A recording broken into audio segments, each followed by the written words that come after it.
Hello, fellow Gundam fans. My name is Skludo Oyster One, and it has been quite a very while time for you guys to see me make another Gundam model post. All I can say is that I've been very busy. The last location you guys see me make my last video was in my trailer with my folks. But as you can see right now, I am live in a house to where I have my own desk so that I can make more model videos for you guys. And I do have more Gundam models waiting for another recording. So right now tonight I'm going to post up 2 models for you guys so that I can make up for all the months that I missed posting my channel for here. And I want to say thank you guys for those who follow me, have been very patient with me, and I'm really happy for you guys that you didn't leave. And there's been quite a bit of Gundam models that I picked up within that time route, to where you guys would hopefully it'll entertain you guys. So as of today, we are going to review the full armor Gundam on the Thunderbolt series, or the I guess it would be called a OVA show in a way. I don't think so. But for the Thunderbolt series, it is part of the 1 Year War still. It is at the very, very near end during the 1 Year War, either before over at the Battle of Solomon or the Bao Coup. I think that for this Gundam in the Thunderbolt series, I think that it's tied off to the Bao Coup final battle before the White Base and the main Federation forces comes in. So let's go ahead and talk about a little bit about the full armor Gundams. Now, during after the first Gundam that the Federation shipped out for their Project Victory, after hearing all the performances that the Gundam from Amuro Ray made, all the multiple victories against Zeon forces between mobile suits and then their mobile armors, tanks, and all kinds. During the process, before the battle for Jabrao, the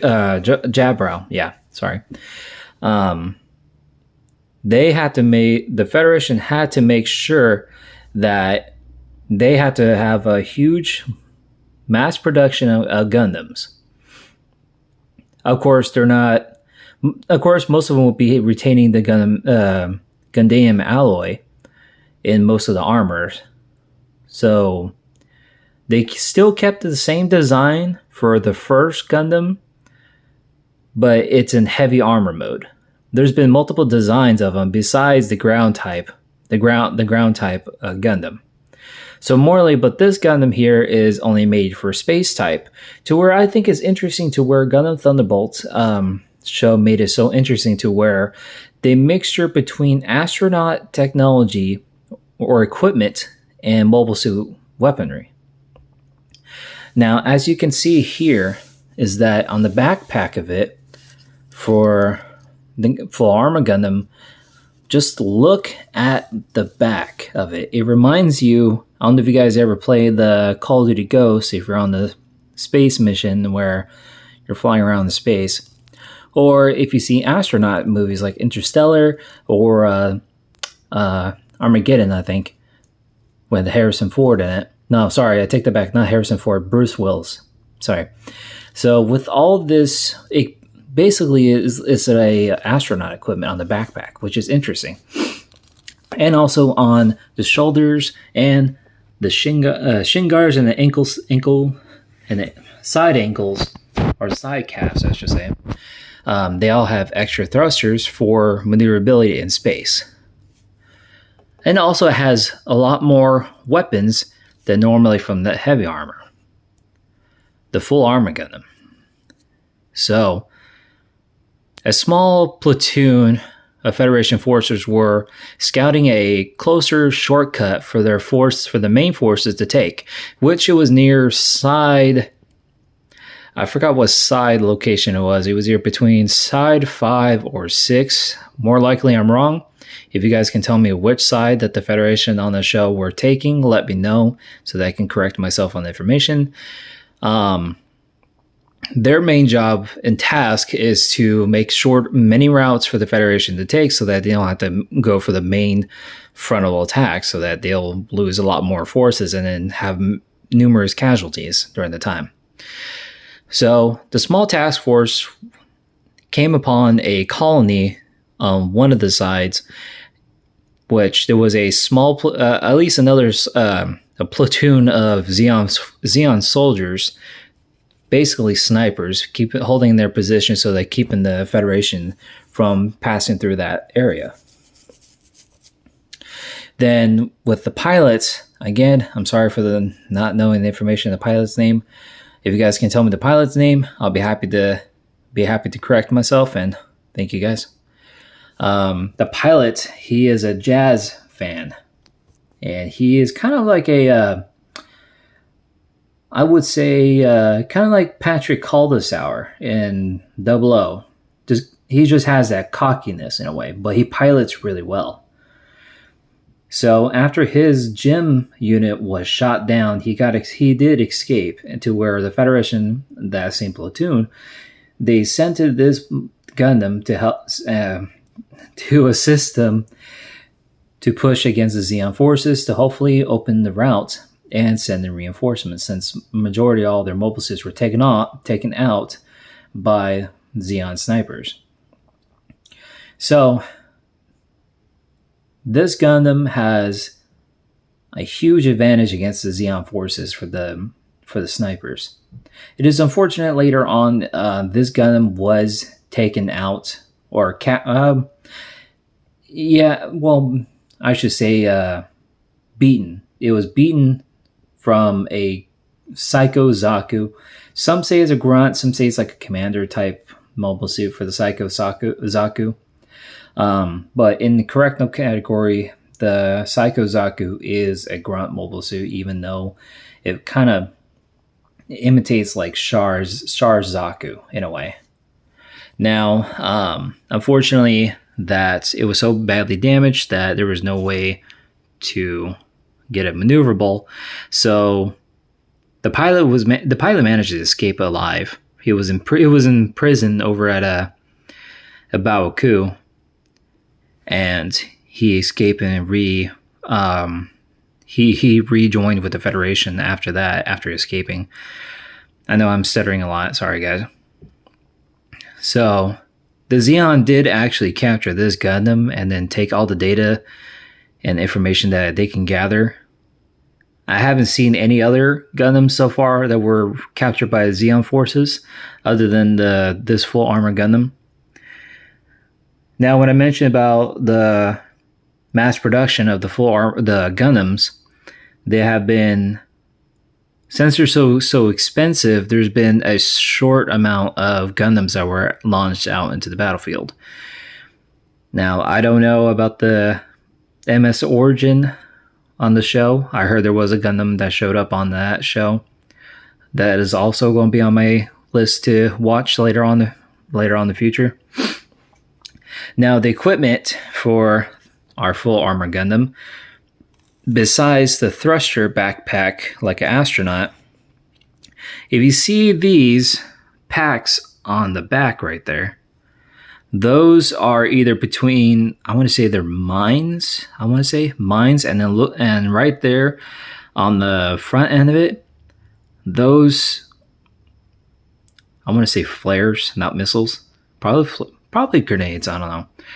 I pretty much need to just rewatch the whole show. Sorry about that, guys. Try and brighten this up so you guys can see.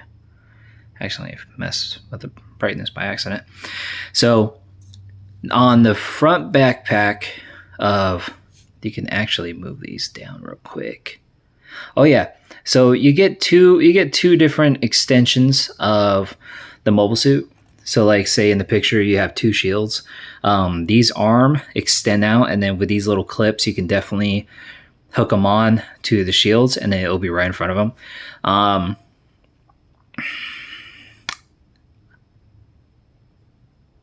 Where was I? Oh, the weapons. So from this missile launcher, I want to say they're a laser guided missile for at least getting past the Minovsky particles around the area, since the location that they were trying to push through had a huge dense of Minovsky particle in the whole radiation, the whole area from the radiation from the colony.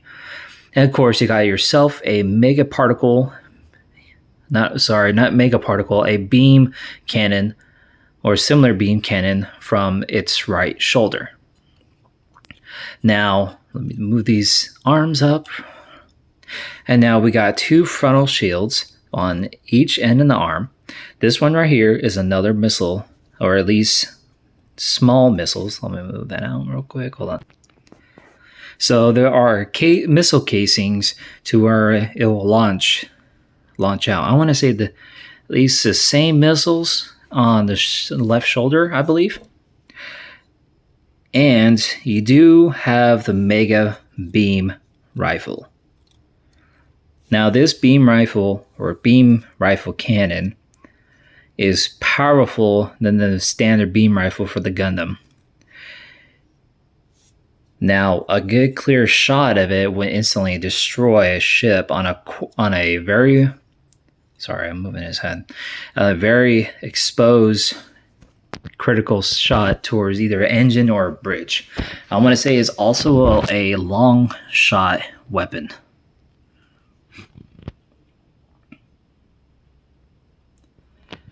So, and also it does come with extra hands for it to hold beams.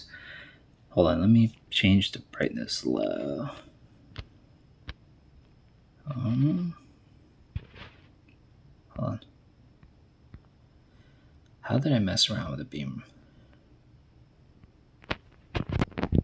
Okay, there we go. Sorry.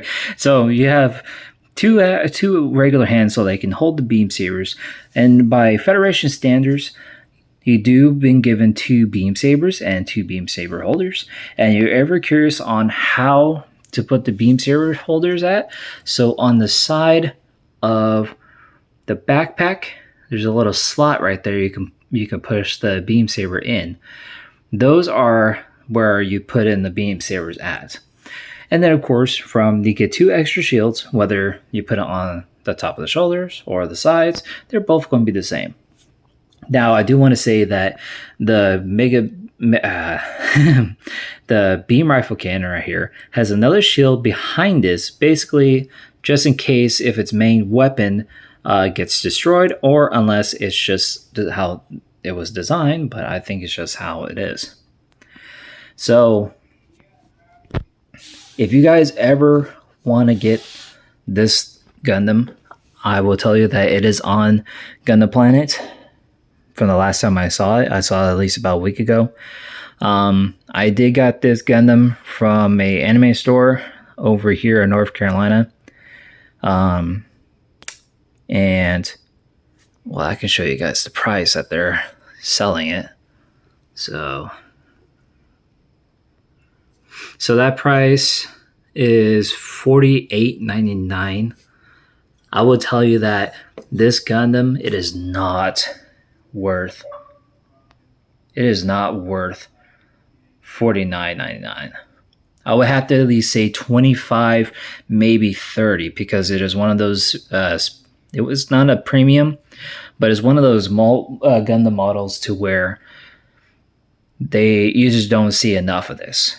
The retail value of it is probably high, but I always stick to Gundam Planet because they give you guys really good prices on mobile suits, on the models. And Big Bad Toy Store, I haven't bought anything from them for a while. There's a couple other websites I'm looking onto that I might be getting some more models from them. And whatever the models I get from, I'll definitely put down the websites for where you get easy access to. And basically, that's it there. And again, I want to say sorry that I haven't been posting any video models for a while. I have been saving up quite a bit so that I can get a gaming laptop so that I can start working on the gaming channel I've been planning for a while to get for. Hopefully you guys, so that I can start posting gameplay videos. And it's not going to be perfect, I will tell you that. It might take me a while to test out all the recordings and basically get used to it before I sent my first gaming video. And I appreciate you guys who still subscribe to this channel, and I really do. And hopefully this will make up at least an effort to show up and then show you guys more models. Now I will be thinking to post off different models other than just Gundams. I will be looking up, even if they're real grades, I will look up on them as well. And I'll see you guys. Wait, hold on. Sorry. Before I say that, if you guys like this video, give it a thumbs up. If you guys don't like it, give it a thumbs down. If you guys have any opinions and comments and questions, I'll be happy to answer them in the comment section. And I'll put down the website to where you guys can get to this Gundam. I don't know if it's in Big Bad Toy Store. I might take a look at it after this video. And I will see you guys in the next episode. Bye-bye.